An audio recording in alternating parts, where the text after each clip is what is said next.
Inside KTR. Schnelle Fragen, konkrete Antworten. Schön, dass Sie heute mit dabei sind bei einer neuen Folge von Inside KTR, die heute den Titel trägt Persönlicher Service versus Online-Tools.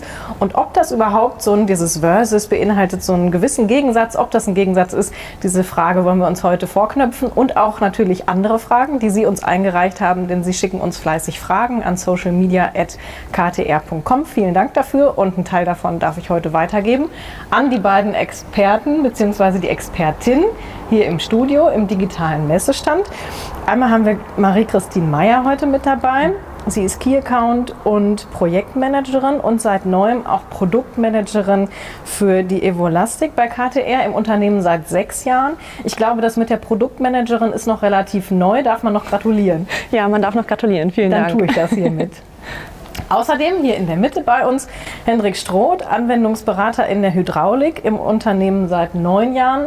Herr Stroth, was macht ein Anwendungsberater in der Hydraulik?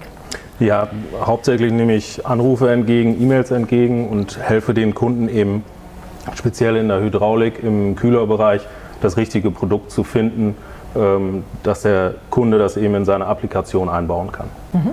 Unser Thema heute ist der Service und deswegen möchte ich auch mit der ersten Frage gern starten. Schnelle Fragen, kompakte Antworten. Wir haben 20 Minuten Zeit. Die beiden kennen übrigens die Fragen nicht und haben sich hier blind und mutig darauf eingelassen, was mich sehr freut. Ich würde gerne die erste Frage, Frau Meyer, an Sie richten. Service ist für uns alle natürlich wichtig. Man hat im täglichen Leben viel mit Service zu tun. Man vermisst ihn häufig, wenn er fehlt. Also dann fällt es einem auf. Wann war das letzte Mal, dass ein besonders guter persönlicher Service Sie ganz stark beeindruckt hat? Also ich glaube, das ist gar nicht so einfach zu sagen, weil ich glaube, Service oder Beratung ist ja auch immer ein Stück weit eine Entscheidungshilfe im Leben. Und ich glaube, das gibt es ja auf vielfältige Art. Ob ich mich beraten lasse, wenn ich, sage ich mal, in die Stadt gehe und ein Kleidungsstück kaufe oder auch in einer Lebensentscheidung. Und ich glaube, die beste Beratung, die ich zuletzt erfahren habe, ist eigentlich im beruflichen Umfeld gewesen, als ich mich vor 4 Jahren für meinen Master entschieden habe. Das war für mich eine Beratung, die ich im beruflichen Umfeld erfahren habe, von meinem Vorgesetzten sowie auch von meinen Eltern, wo ich sage, das war für mich ein Stück weit Service und Beratung.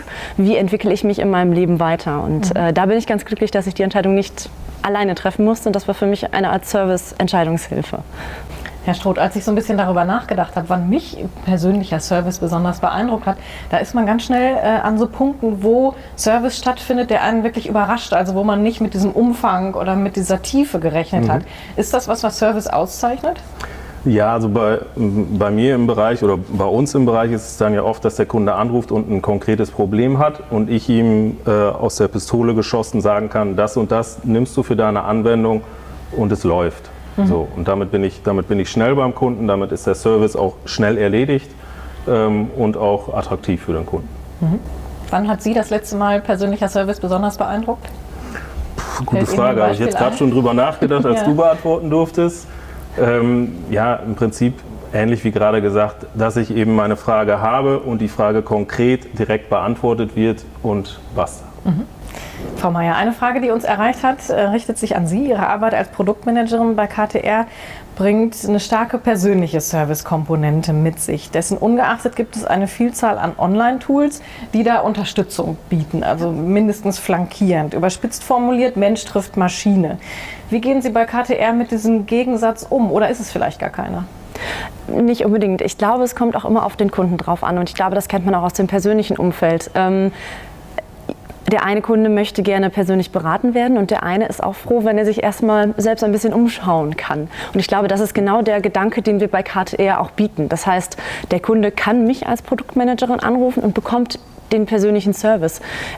Kann aber auch sich online informieren. Deswegen ist es so gut, dass KTR da so vielfältig aufgestellt ist, dass der Kunde beide Möglichkeiten hat und nicht auf das eine angewiesen ist. Das heißt, unsere Online-Tools sind 24/7 für den Kunden erreichbar. Er kann sich da umfassend informieren, er kann sein Produkt selbst auslegen. Ist er aber unsicher, hat er immer die Kontaktdaten von jedem Bereich und kann sich auch bei uns persönlich vorstellig werden und melden. Herr Stroth, Sie sind Anwendungsberater für Hydraulik bei KTR, so sind wir eben auch eingestiegen in das Gespräch. Inwiefern lässt sich diese Tätigkeit auch in die digitale Welt überführen? Das ist ja gerade jetzt zuletzt ein immer größeres Thema geworden. Digitale Möglichkeiten, wo steht Ihre Arbeit da und wie lässt die sich auch tatsächlich überführen im besten Wortsinne? Ja, also speziell auf die Online-Tools gemünzt ist es ja so, dass wir bisher zum Beispiel Auslegungen für den Kunden, dass ich die durchgerechnet habe und dem Kunden dann sagen konnte, pass auf, du kannst Kühler XY nehmen oder du musst nur eine Nummer größer nehmen. Jetzt kann der Kunde das eben, oder in vielen Bereichen kann der Kunde das mittlerweile selber machen. Er geht einfach auf die Homepage, er nutzt die Online-Tools, er kann seine Daten selber eingeben.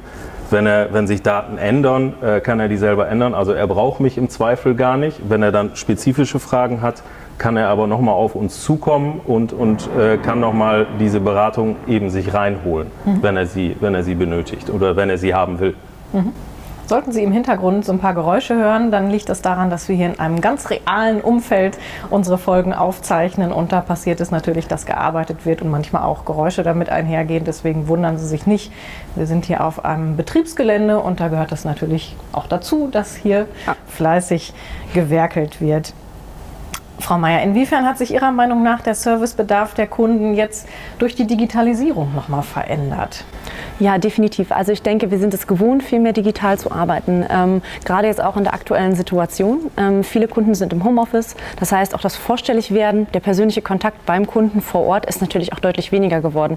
Das heißt, gerade aufgrund dieser Tatsache ist es wichtig, dass wir digital halt auch für den Kunden verfügbar sind. Und ich denke, gerade dahingehend hat sich einfach der Service ein bisschen verändert. Und der Kunde erwartet auch, dass wir als KTR für ihn auch digital ein offenes Ohr haben oder ihm da auch Unterstützung bieten. Und deswegen glaube ich, ist es gerade jetzt der richtige Zeitpunkt, sich auch auf solche Themen weiterhin zu fokussieren. Und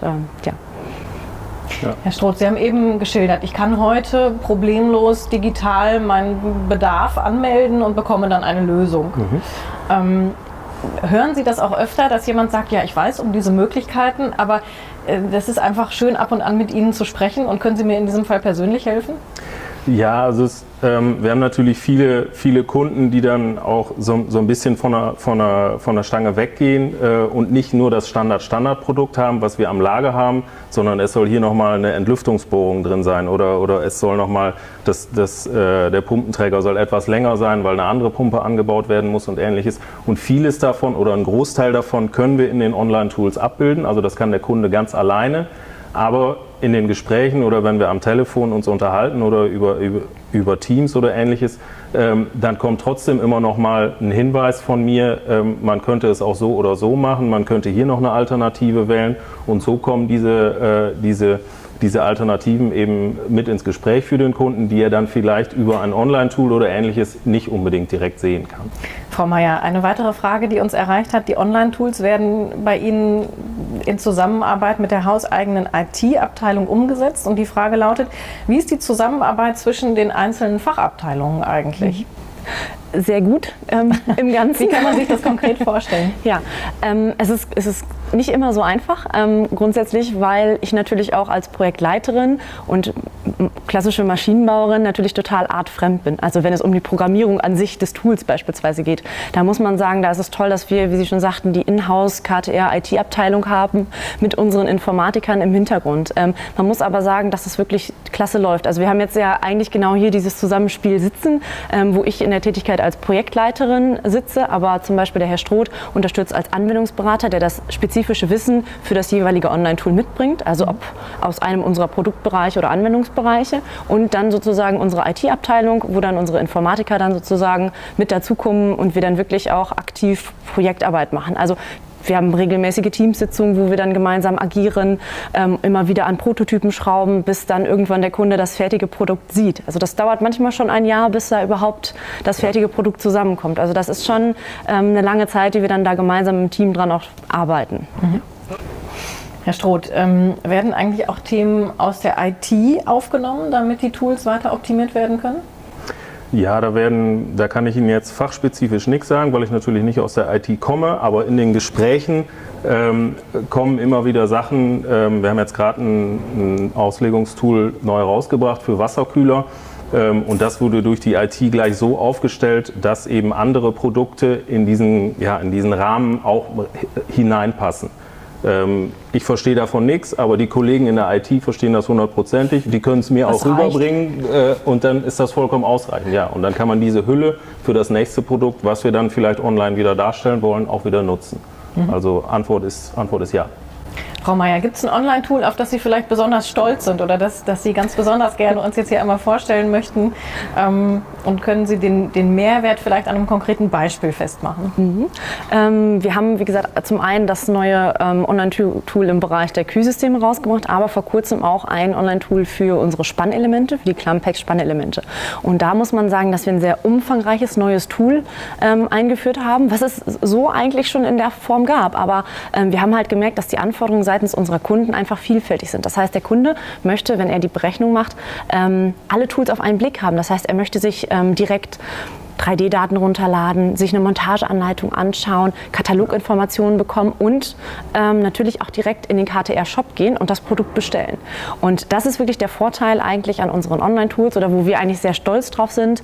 Der Kunde muss sich hier nicht anmelden. Er hat bei KTR alle Services wirklich kostenlos auf einen Blick zur Verfügung und ich glaube, das ist gerade bei diesem Online-Tool so toll, aber eigentlich bei jedem Online-Tool, dass wir diesen Service aktuell bieten. Und ich glaube, das ist wirklich eine klasse Sache.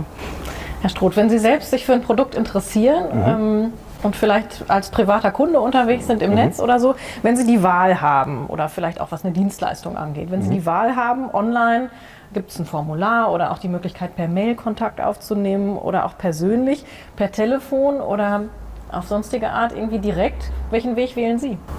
Ich wähle meistens den Online-Weg, dass ich mir die Sachen angucken kann, dass ich mir was dazu durchlesen kann, dass ich mir Zeichnungen runterladen kann, die Sachen konkret angucken kann oder dann wiederum wie in unserem Beispiel ein 3D-Modell runterladen kann, das direkt in meine Applikation einbauen kann. Das ist für mich der einfachste Weg. Frau Meier, wie ist das bei Ihnen? Wenn Sie die Wahl haben, ganz viele verschiedene Kanäle dazwischen auszuwählen oder auch Möglichkeiten zur Kontaktaufnahme, wofür entscheiden Sie sich? Vorwiegend online, würde ich sagen, definitiv. Also ich glaube, es kommt immer darauf an, wenn man, sage ich mal, an eine größere Investition denkt, glaube ich, ist es schon so, dass man sich vielleicht auch gerne mal persönlich beraten lässt. Aber ich denke, wenn es ums private Umfeld geht, dann ist man schon schnell dabei, dass man sagt, ach, ich schaue mal online, ich informiere mich digital, weil ich da eigentlich fast alle Möglichkeiten auf einen Blick habe. Frau Meier, jetzt sprechen wir viel über die Kunden und was Sie den Kunden anbieten an Online-Tools. Sie haben auch was aufgelegt für die Händler. Was gibt es da zum Beispiel?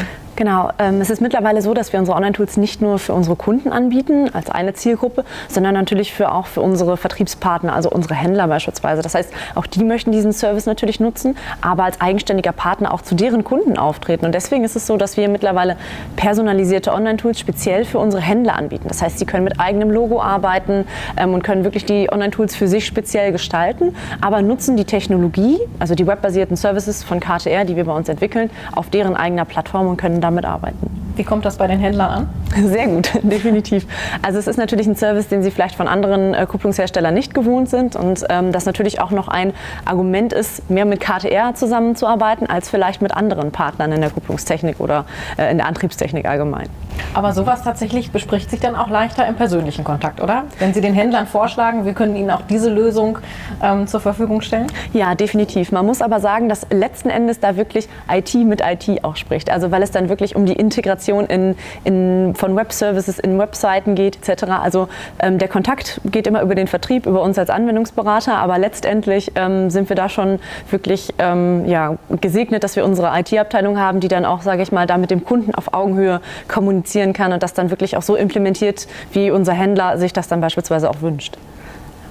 Wir kommen heute schnell durch mit den Fragen. Wir haben noch ein bisschen Zeit für weitere. Okay. Schicken Sie uns für die weiteren Folgen gern Ihre Themenvorschläge und Ihre Fragen. Und ich möchte ganz gerne hier so die Runde langsam schließen mit der Frage, ist das wirklich ein Gegensatz? Persönlicher Service versus Online-Tools. Ist das ein Gegensatz heute und wie sieht vielleicht die Zukunft aus, Herr Stroth?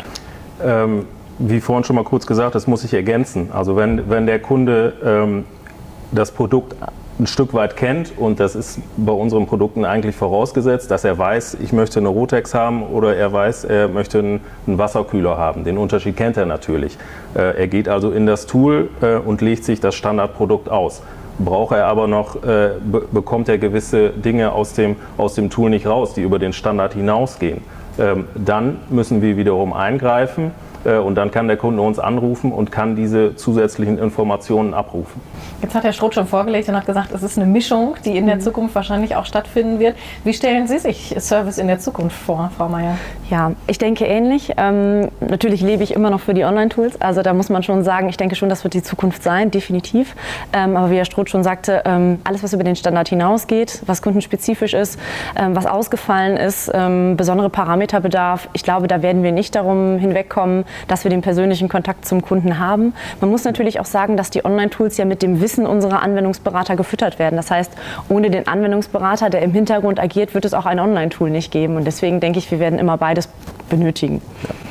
Wir haben jetzt noch die Möglichkeit, vielleicht von Ihnen mal einen Themenvorschlag aufzunehmen. Herr Stroth, was sollten wir in einer der nächsten Folgen von Inside KTR eigentlich mal so aus dem Unternehmen uns als Thema vorknüpfen? Okay. Da bin ich jetzt ehrlich gesagt ein bisschen überfragt. Gute Frage. Frau Meier, gibt es von Ihnen eine Idee, was ist vielleicht für unsere Zuschauerinnen und Zuschauer, Zuhörerinnen und Zuhörer interessant? Also ich weiß ja von einigen Themen, die noch im Hintergrund aktuell laufen und ich glaube, da haben wir noch einiges für den Kunden parat, was spannend sein kann.